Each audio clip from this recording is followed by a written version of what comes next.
Hello students, welcome to Sartha. तो NMC ने एक इम्पॉर्टेंट प्रेस रिलीज निकाली है जिसमें उसने नीट एस्पिरेंट्स के लिए एक बड़ी इंपॉर्टेंट अपडेट दी है। एनएमसी ने अपने प्रेस रिलीज में जो एलिजिबिलिटी क्राइटेरिया होता था मेडिकल कॉलेजेस में पढ़ाने का, उसको चेंज कर दिया है।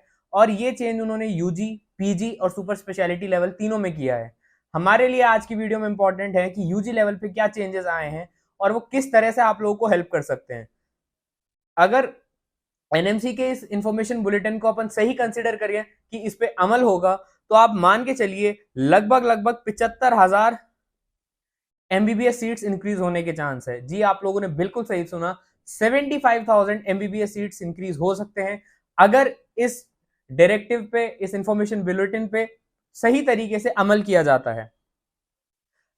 तो मैं आपको अगर बताऊं कि जो सबसे इंपॉर्टेंट क्राइटेरिया होता था मेडिकल कॉलेज के साथ जो अटैच मेडिकल हॉस्पिटल का, वो एनएमसी ने चेंज करके कर दिया है कि अगर कोई भी हॉस्पिटल है जिसमें 220 बेड से ज्यादा है तो उसे सरकारी अस्पताल अफिलिएटेड टू मेडिकल कॉलेज, उसको उसका दर्जा दे दिया जाएगा। यानी कि if a hospital is having more than 220 beds, sorry 222 नहीं, 220 beds, then it can be converted into a attached hospital with a medical college।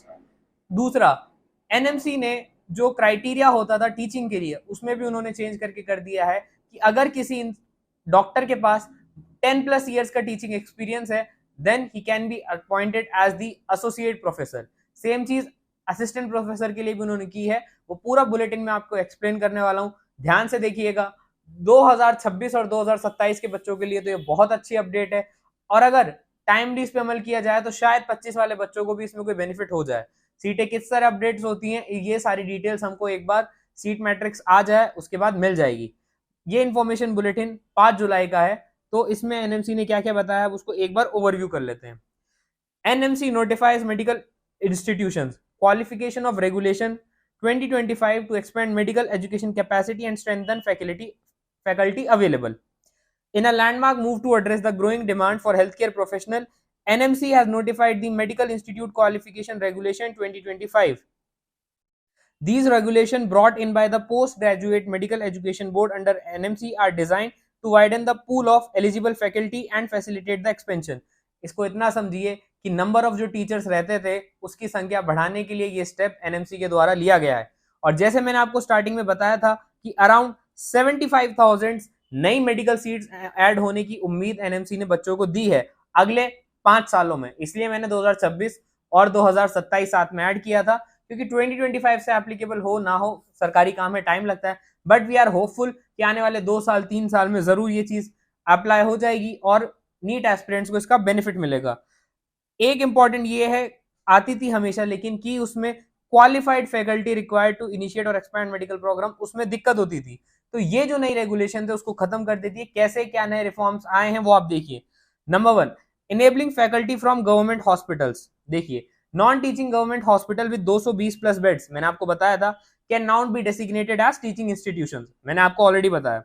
Existing specialist with 10 years of experience can be appointed as associate professor, ये भी मैं आपको बताया video के starting में। और वो लोग जिनके पास 2 years का एक्सपीरियंस है वो असिस्टेंट प्रोफेसर की कोर्स पे एलिजिबल हो सकते हैं, काम कर सकते हैं without the mandatory senior residency. पहले रेसिडेंसी कंपलसरी होती थी, प्रोवाइडेड, लेकिन उनको एक basic course in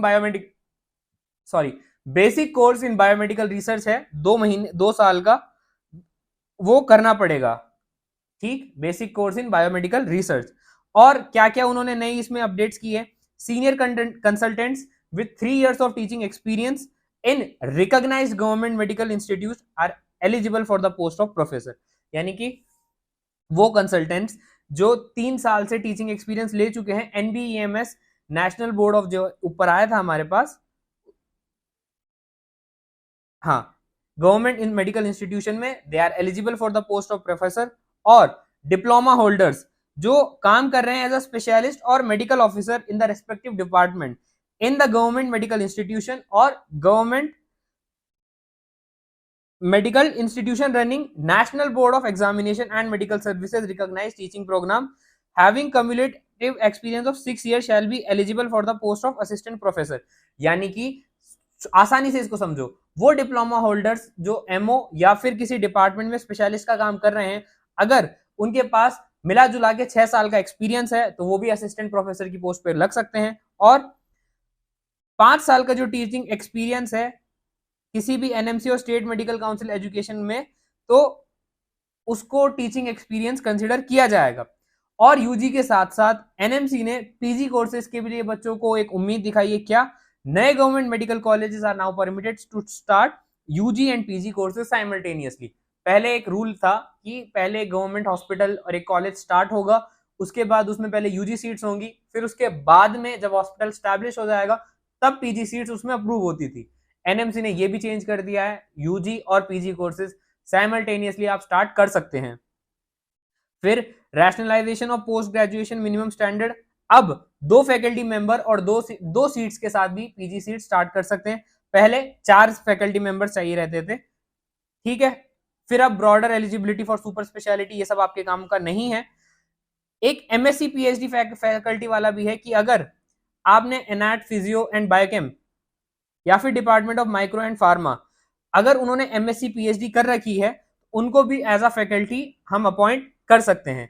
higher age limit जो है रेसिडेंट्स की वो बढ़ा के 50 साल कर दी है in pre clinical and para clinical subject such as anat physio biochem, मतलब फर्स्ट सेकंड और थर्ड प्रॉफ के जो सब्जेक्ट्स है बेसिकली। ट्यूटर की, अब ये सारी चीजें एनएमसी ने क्यों करी है इसका मैं आपको जिस्ट अगर बताऊं तो ताकि ज्यादा मेडिकल सीटें ऐड हो पाए, क्योंकि सबसे बड़ा इशू यही आता था कि सफिशिएंट स्टाफ अवेलेबल नहीं रहने की वजह से इंस्टीट्यूट रन नहीं हो पाता था।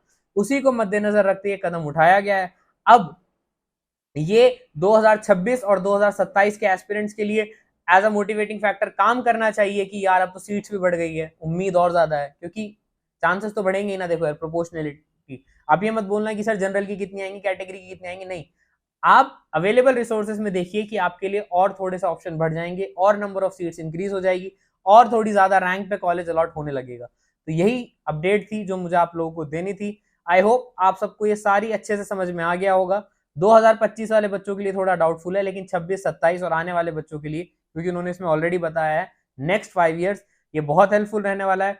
आप भी अपनी कमर कस लीजिए, अच्छे से एग्जाम की तैयारी कीजिए। और वो बच्चे जो इस साल कॉलेज का ड्रीम कर रहे हैं कि यार काउंसलिंग में उनको उम्मीद है कि हमें कॉलेज मिल सकता है, तो आपको अगर कोई भी क्वेरी आ रही है तो फ्री ऑफ कॉस्ट आप हमारे दिए गए डिस्क्रिप्शन में नंबर से जाइए, टीम से कनेक्ट करिए, और अगर आपको लगता है कि आपको प्लान लेना चाहिए तो प्लान लीजिए। आज की वीडियो में मैं आपसे सिर्फ एनएमसी के रिगार्डिंग ही बात करने वाला था, यही अपडेट आपको देनी थी।